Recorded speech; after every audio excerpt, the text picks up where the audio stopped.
When you stop projecting your shit onto other people, your relationships change drastically.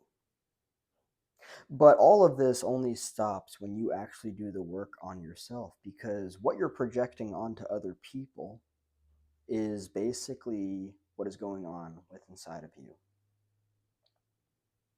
Imagine that you cannot accept other people for who they are. Well, what if with that it also means that you cannot accept yourself for who you are?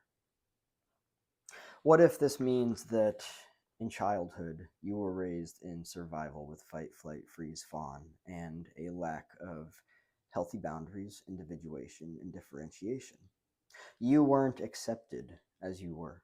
No, no, no. You had to push a bunch of your own authenticity out into the shadows to be loved, to be validated, approved of, and accepted by mom and dad or whoever raised you. And guess what you're doing in your adult relationships? The exact same fucking thing.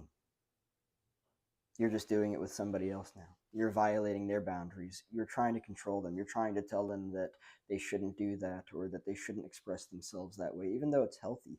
You just have a problem with it because you have a problem with yourself. Because you were taught to.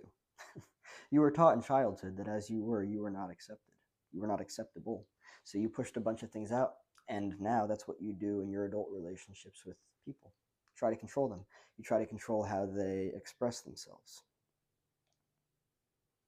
And that fucks up your relationships.